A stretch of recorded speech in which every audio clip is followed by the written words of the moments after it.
Margaret Wellington hadn't cried in 3 years. Not since the day they lowered her daughter Emily's casket into the earth beneath the old oak tree at Riverside Memorial Gardens.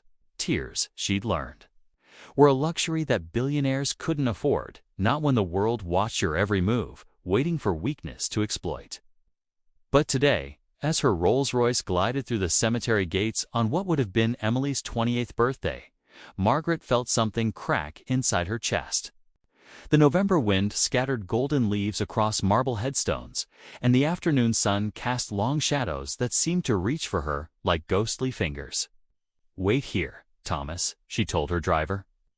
Adjusting her Hermes scarf and sliding on her sunglasses not to block the sun, but to hide whatever might escape from behind her carefully constructed walls. The walk to Emily's grave felt longer each year.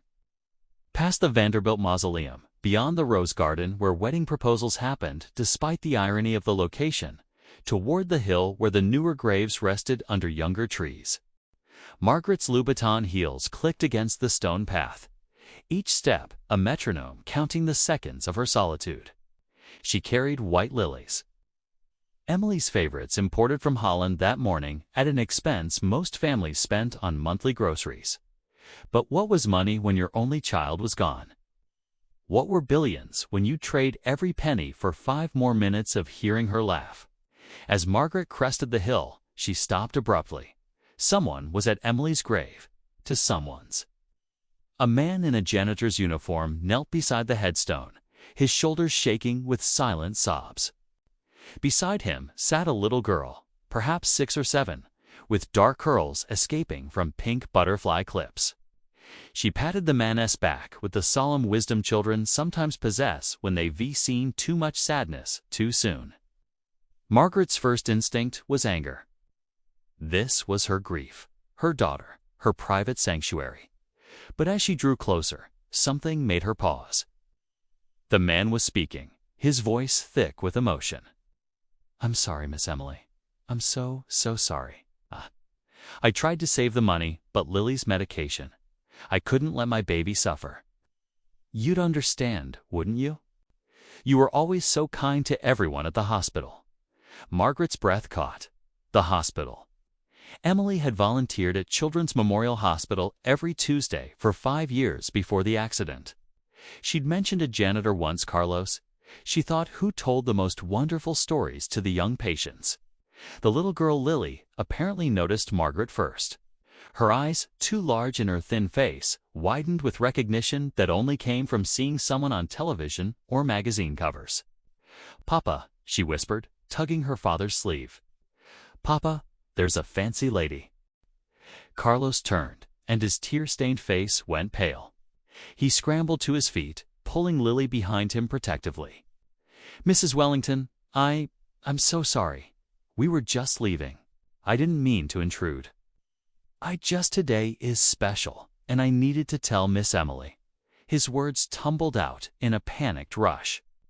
Margaret found her voice, though it sounded strange to her own ears, softer than she'd spoken in years. "Tell her what?" Carlos's eyes darted between Margaret and the grave, clearly torn between fleeing and explaining. Finally, he took a shaky breath.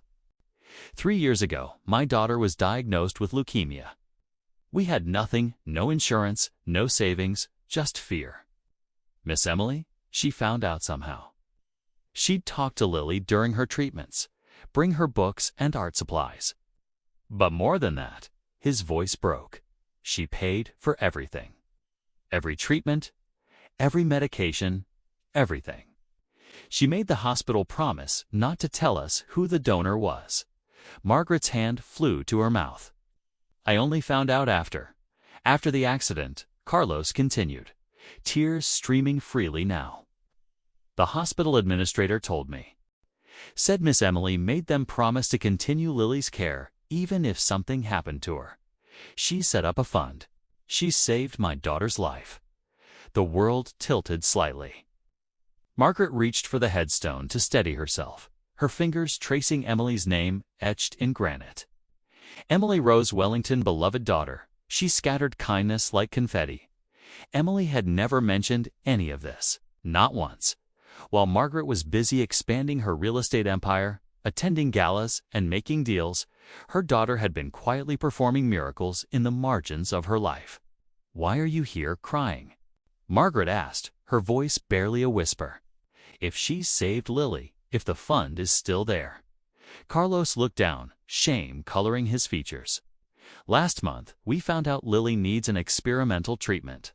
It's not covered by Miss Emily's fund. It's too new, too expensive. I've been working 3 jobs, but it's not enough.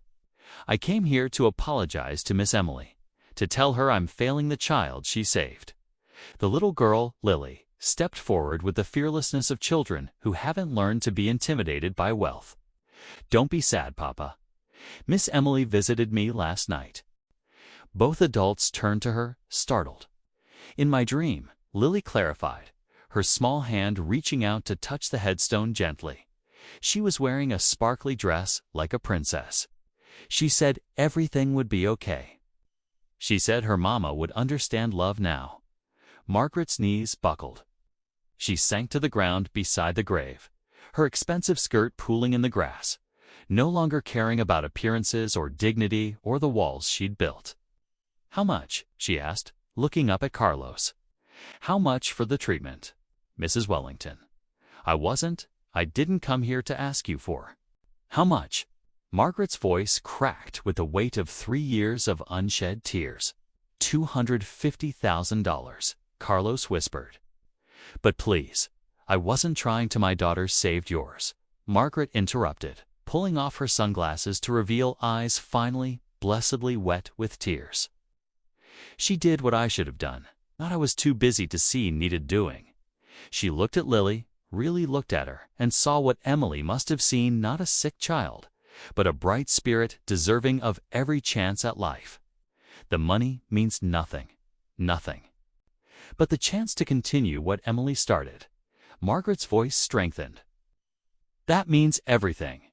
She pulled out her phone with trembling fingers and made a call. "Richard, Margaret Wellington, I need you to establish a foundation immediately. The Emily Rose Wellington Foundation for Pediatric Care. Initial funding, $50 million. And Richard, I want the first recipient to be a little girl named Lily." As Margaret gave instructions, Lily approached and slipped her small hand into Margaret's manicured one. The simple gesture of trust from this child, Emily's child, in a way shattered the last of Margaret's defenses. When she hung up, she found herself looking at Carlos with new eyes. "I've been visiting this grave for 3 years, asking why Emily was taken from me. But maybe the question isn't why she was taken. Maybe it's what she left behind." Margaret squeezed Lily's hand gently. Emily scattered kindness like confetti. "I think it's time I picked up some of those pieces." Carlos wiped his eyes. "Mrs. Wellington, I don't know how to thank you." "Have dinner with me," Margaret said suddenly, surprising herself. "Both of you. Tell me about Emily, about the Emily. I was too busy building empires to see clearly. Help me understand how my daughter became the person I always should have been." Over the following months, Margaret discovered a new purpose. The foundation grew, helping hundreds of families facing impossible medical costs. But more than that, she found family not of blood, but of choice and love. Carlos's quiet strength reminded her that wealth wasn't measured in bank accounts. Lily's laughter taught her that joy could exist alongside sorrow. Together, they visited Emily's grave, not with tears of despair, but with stories of lives saved and futures reclaimed. On the first anniversary of their meeting at the cemetery, Margaret stood before Emily's headstone with Carlos and Lily, now healthy and vibrant. "Thank you," she whispered to her daughter. "Thank you for teaching me, even in death, what matters most." Lily placed fresh lilies at the grave white ones, just like Margaret always brought. "Miss Emily would be happy," the little girl said with certainty. "She told me in another dream. She said her mama finally learned to scatter kindness like confetti too." Margaret smiled through happy tears. Yes. Happy tears, a concept she'd forgotten existed. She'd lost her daughter, But through that loss, she'd found purpose, family, and redemption. The lonely billionaire had learned that true wealth wasn't counted in dollars, but in lives touched, kindness shared, and love multiplied. And somewhere, she liked to think, Emily was smiling in that sparkly princess dress, proud that her final gift to her mother was showing her the path to a fuller, more meaningful life. The sun set over Riverside Memorial Gardens, casting golden light across the marble and grass. 3 figures walked back down the hill together, no longer strangers, bound by tragedy, but family forged in grace, connected by a girl who'd understood that the greatest fortune anyone could leave behind wasn't money. It was love, multiplied and scattered like confetti, landing exactly where it was needed most.